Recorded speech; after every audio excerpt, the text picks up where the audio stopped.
O4 online എന്ന YouTube ചാനലിൻ്റെ പുതിയൊരു വീഡിയോയിലേക്ക് എല്ലാവർക്കും സ്വാഗതം. അടുത്ത മാസം ഓഗസ്റ്റിൽ പുറത്തിറങ്ങുന്ന കുറച്ച് സ്മാർട്ട് ഫോണുകളും അതിൻ്റെ ഫങ്ഷൻസുകളും എന്തൊക്കെയാണെന്ന് നമുക്ക് നോക്കാം. നമ്മൾ ആദ്യം പരിചയപ്പെടുന്നത് മോട്ടോ റേസർ 2022 ഫോൾഡബിൾ ആണ്. മോട്ടോയുടെ ഒരു ഫോൾഡബിൾ ഫോൺ വീണ്ടും നമുക്ക് എക്സ്പെക്റ്റ് ചെയ്യാം, അത്രയേ ഉള്ളൂ. അതേ കണക്ക് തന്നെ പ്രോസസ്സർ വന്നിട്ട് സ്നാപ്ഡ്രാഗൺ 8 Gen ആണ് വരുന്നത്. ഡിസ്പ്ലേ AMOLED എന്നാണ് കൊടുത്തിട്ടുള്ളത്. ക്യാമറ വന്നിട്ട് 50 MB 13 MB ഇങ്ങനെ രണ്ടെണ്ണമാണ് വരുന്നത്. ഫ്രണ്ട് ക്യാമറ സെൽഫി വന്നിട്ട് നമുക്ക് 32 MB ക്യാമറയാണ് അവർ തരുന്നത്. സ്റ്റോറേജ് സ്പേസ് നോക്കുകയാണെങ്കിൽ 518 GB സ്റ്റോറേജ് സ്പേസും റാം വന്നിട്ട് 12 GB ആണ്. ബാറ്ററി പക്ഷേ ഒരു ശോകം തന്നെയാണ്, കാരണം 2800 mAh മാത്രമേ തരുന്നുള്ളൂ. ചാർജിങ് 33 വാട്ടിൻ്റെ ഫാസ്റ്റ് ചാർജിങ്ങാണ് തരുന്നത്. കുഴപ്പമില്ലാത്തൊരു ഫാസ്റ്റ് ചാർജിങ് തന്നെയാണ്. പിന്നെ പ്രൈസ് എക്സ്പെക്റ്റ് ചെയ്യുന്നതെന്ന് പറഞ്ഞു കഴിഞ്ഞാൽ 40,000 രൂപയാണ് നമ്മൾ പ്രൈസ് എക്സ്പെക്റ്റ് ചെയ്യുന്നത്.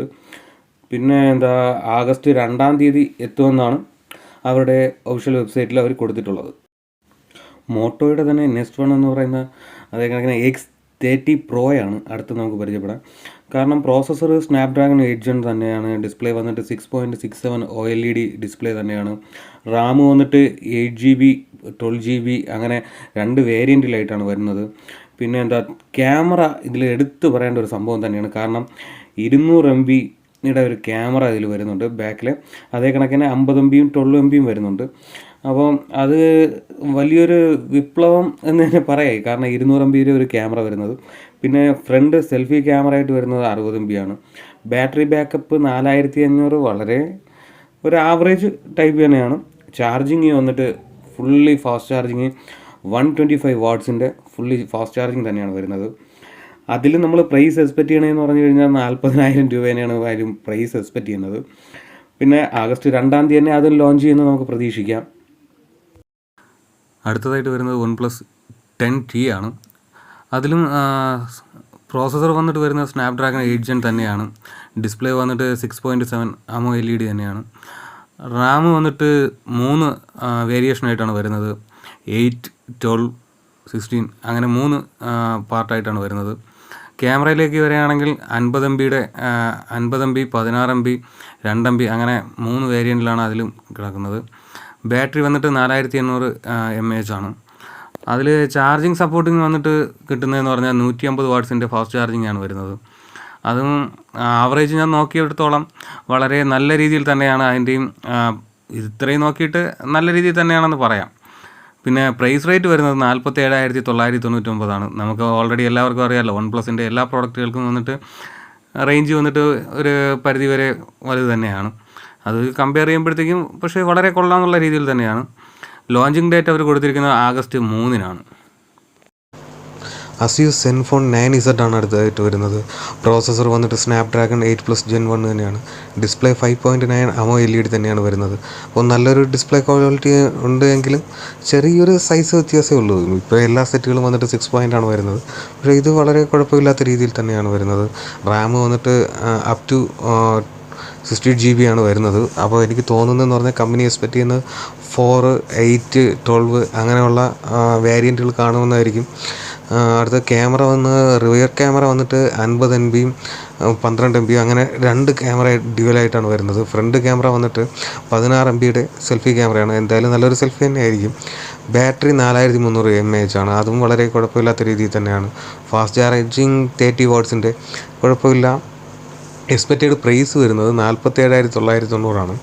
കുഴപ്പമില്ലാത്ത തന്നെയാണ്. എന്തായാലും ഈ ആഗസ്റ്റ് മിഡിലാകുമ്പോഴത്തേക്ക് എന്തായാലും അത് വരുമെന്നാണ് പ്രതീക്ഷിക്കുന്നത്. അപ്പം നമുക്ക് അതിലേക്ക് നോക്കാം. അടുത്തതായിട്ട് സാംസങ്ങിൻ്റെ 2 ഹാൻഡ്സെറ്റുകളാണ് വരുന്നത്.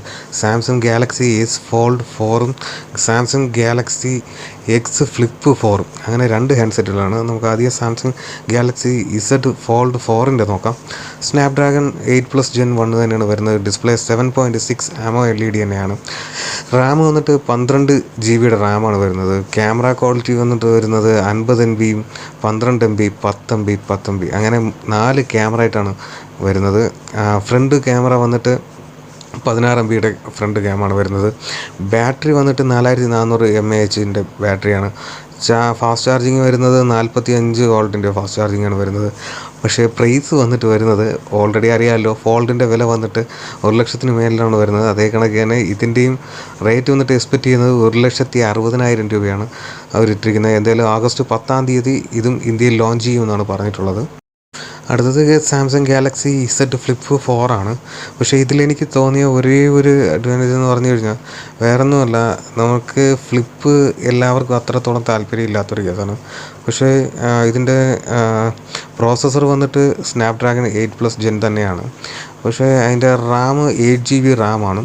ക്യാമറ വന്നിട്ട് 12 MB, അതിൻ്റെ തന്നെ ഡ്യുവൽ ക്യാമറയാണ്. 12-ന് തന്നെ ഒരു വൈൽഡ് ആംഗിളും ഒരു റിയർ ക്യാമറയായിട്ടാണ് അത് വരുന്നത്. പക്ഷേ അതിൻ്റെ തന്നെ ഒരു മാറ്റം വരുത്തായിരുന്നു സാംസങ്ങിന്. അത് മാത്രമേ ഉള്ളൂ എനിക്കൊരു സജഷനായിട്ട് തോന്നിയത്. ഫ്രണ്ട് ക്യാമറ വരുന്നത് 10 MB തന്നെയാണ്. പക്ഷേ ഇതിൻ്റെ എക്സ്പെക്റ്റ് ചെയ്യാൻ പറ്റാത്തത് ഇതിൻ്റെ റേറ്റ് തന്നെയാണ്. കാരണം ഏകദേശം 90,000 രൂപ അടുപ്പിച്ച് ഇതിൻ്റെ റേറ്റ് വരുന്നുണ്ട്. അതും ലോഞ്ചാകുന്നത് ഈ ഓഗസ്റ്റ് 10 തന്നെയാണ് അതും ലോഞ്ചാകുന്നത്. ആ ഒരു ഇത് മാത്രമേ എനിക്കിതിൽ വലിയൊരിതായിട്ട് തോന്നിയതുള്ളൂ. കാരണം ഇത്രയും റേറ്റിൽ ഈ ഫ്ലിപ്പ് വരുമ്പോഴത്തേക്കും ബാക്കിയുള്ള എന്തെങ്കിലും ആ ക്യാമറ ക്വാളിറ്റിയും ബാക്കിയുള്ള സംഭവങ്ങളും ഒന്നും കൂടെ ഒന്ന് എക്സ്പെൻഡ് ചെയ്ത് കാരണം ചെയ്യാമായിരുന്നു. ശകലം കൂടെ ഒരു 30 MB എങ്കിലും മാക്സിമം ഒരു 30 MB ക്യാമറയെങ്കിലും വരാമായിരുന്നു. അത് മാത്രമേ ഉള്ളൂ നല്ല രീതിയിൽ എനിക്കൊരു തോന്നിയൊരു കാര്യം മാത്രം. IQ 10 സീരീസാണ്. പ്രോസസ്സർ വന്നിട്ട് സ്നാപ്ഡ്രാഗൺ 8+ ജെൻ 1 തന്നെയാണ് വരുന്നത്. ഡിസ്പ്ലേ വന്നിട്ട് 6.78 AMOLED LED തന്നെയാണ്. ക്യാമറ വന്നിട്ട് 50 MB, 13 MB, 12 MB അങ്ങനെ 3 ക്യാമറകളാണ് ബാക്കിൽ എസ്പെഷ്യലി വരുന്നത്. Front camera 16 MB. എന്തായാലും വിവോയുടെ സബ് ബ്രാൻഡും കൂടെയാണ് IQ. അപ്പോഴത്തേക്ക് എന്തായാലും നിങ്ങൾക്ക് തന്നെ അറിയായിരിക്കും IQൻ്റെ ഇപ്പോഴും ഇറങ്ങിയിട്ടുള്ള എല്ലാ സെറ്റുകളും തന്നെ നല്ല രീതിയിൽ വിറ്റഴിക്കപ്പെട്ട സെറ്റുകൾ തന്നെയാണ്. കാരണം അവരുടെ സെൽഫി ആയിരുന്നാലും ഡിസ്പ്ലേ ക്വാളിറ്റി ആയിരുന്നാലും എന്തായിരുന്നാലും കാരണം ഓൾറെഡി തന്നെ നല്ല രീതിയിൽ ഒരു മാറ്റം കൊണ്ടുവന്നിട്ടുള്ളൊരു കമ്പനി തന്നെയാണ് IQ. അതേ കണക്ക് തന്നെ ചാർജിങ്ങിൻ്റെ ഇത് കേസ് നോക്കിയായിരുന്നാലും നല്ല രീതിയിൽ ഫാസ്റ്റ് ചാർജിങ് കൊടുക്കുന്ന ഒരു കമ്പനി തന്നെയാണ്. കാരണം ഇതിന് വന്നിരിക്കുന്നതെന്ന് പറഞ്ഞാൽ കമ്പനി പുറത്ത് വിട്ടിരിക്കുന്നത് തന്നെ 200 വാൾട്ടിൻ്റെ ഫാസ്റ്റ് ചാർജിങ് ആണ് അവർ കമ്പനി പുറത്ത് വിട്ടിരിക്കുന്നത്. എന്തായാലും നല്ല രീതിയിൽ കുറേ മാറ്റങ്ങൾ കൊണ്ടുവരുമെന്ന് തന്നെ പ്രതീക്ഷിക്കാം. പ്രൈസ് വന്നിട്ട് പക്ഷേ 43,890 അവരിപ്പോൾ ലോഞ്ച് ചെയ്തിരിക്കുന്ന എമൗണ്ട്. നമുക്ക് എന്തായാലും പ്രതീക്ഷിക്കാം ഓഗസ്റ്റ് ലാസ്റ്റ് വീക്ക് ആകുമ്പോഴത്തേക്ക് ഈ സെറ്റ് എത്തുമെന്നാണ് പറഞ്ഞിട്ടുള്ളത്. നമുക്ക് എന്തായാലും അതിനോട് കൂടുതലായിട്ട് പ്രതീക്ഷിക്കാം. നമുക്ക് പോക്കോയുടെ വളരെ ബഡ്ജറ്റ് ഫ്രണ്ട്ലി ഒരു ഫോൺ തന്നെയാണ് അടുത്തിറങ്ങാനായിട്ട് പോകുന്നത്, പോക്കോ M5s. കാരണം വളരെ നല്ല രീതിയിൽ അതായത് എമൗണ്ട് വന്നിട്ട് 15,000 രൂപയാണ് നമ്മൾ എക്സ്പെക്റ്റ് ചെയ്യുന്ന എമൗണ്ട്. അവർ കമ്പനി പുറത്തുവിട്ടിരിക്കുന്ന എമൗണ്ട് റേറ്റിങ്ങിലും 15,000 തന്നെയാണ് കിടക്കുന്നത്. അപ്പോൾ അതുകൊണ്ട് എന്തായാലും ഒരു ബഡ്ജറ്റ് ഫ്രണ്ട്ലി ഫോണെന്ന് തന്നെ പറയാം. പ്രോസസ്സർ വന്നിട്ട് സ്നാപ്ഡ്രാഗൺ 778 ജെൻ ആണ് വരുന്നത്.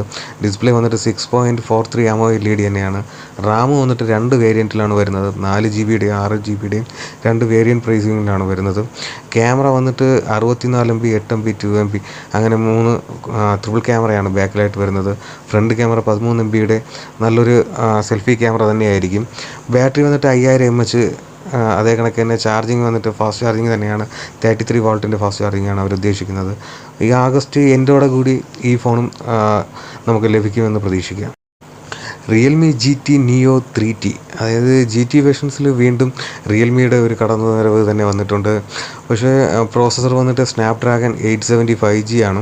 5G വേർഷൻസിൽ നല്ലൊരു പ്രോഡക്റ്റ് തന്നെയായിരിക്കും. ഡിസ്പ്ലേ വന്നിട്ട് 6.62 AMOLED LED ആണ്. റാം 8 GB ആണ് വരുന്നത്. ക്യാമറ വന്നിട്ട് ട്രിപ്പിൾ ക്യാമറയാണ്, 64, 8 MB, 2 MB ഇങ്ങനെ 3 ക്യാമറകളാണ്. ഫ്രണ്ട് ക്യാമറ 13 MB ഒരു സെൽഫി ക്യാമറയാണ്. അത്യാവശ്യം കൊള്ളാമെന്നുള്ളൊരു സെൽഫി ക്യാമറ തന്നെയാണ്. പക്ഷേ സ്പോട്ടിംഗ് ആണ്, അതുകൊണ്ട് തന്നെ ചിലർക്ക് സ്പോട്ടിങ്ങിനോട് വലിയ താല്പര്യം കാണില്ല. എങ്കിലും പക്ഷേ ഒതുങ്ങിയിരിക്കുന്ന ഒരു സ്പോട്ടിങ് തന്നെയാണ് അവർ ഉദ്ദേശിച്ചിരിക്കുന്നത്. 80 വാൾട്ടിൻ്റെ ഫാസ്റ്റ് ചാർജിങ് തന്നെയാണ്. പക്ഷേ പ്രൈസ് വന്നിട്ട് 36,000 രൂപയാണ് അവർ ഉദ്ദേശിക്കുന്ന പ്രൈസ്. നമുക്ക് ഇന്ത്യയിലേക്ക് എത്തുമ്പോൾ ഇതിൻ്റെ റേറ്റ് എത്രയാണെന്ന് നമുക്ക് എന്തായാലും നോക്കാം. അവസാനമായിട്ട് ഷവോമി 12 ലൈറ്റ് ആണ് വരുന്നത്. പ്രോസസ്സർ സ്നാപ്ഡ്രാഗൺ 778 ആണ് വരുന്നത്. കുഴപ്പമില്ലാത്തൊരു പ്രോസസ്സർ തന്നെയാണ്. ഡിസ്പ്ലേ വന്നിട്ട് 6.65 AMOLED LED തന്നെയാണ്.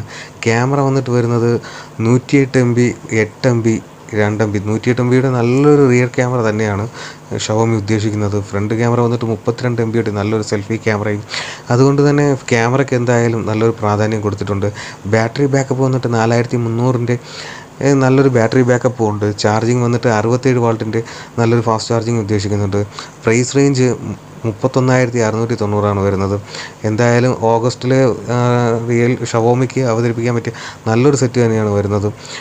റാം വന്നിട്ട് 8 GB വേരിയൻ്റാണ് വരുന്നത്. എന്തായാലും നല്ലൊരു സെറ്റ് പ്രതീക്ഷിക്കാം.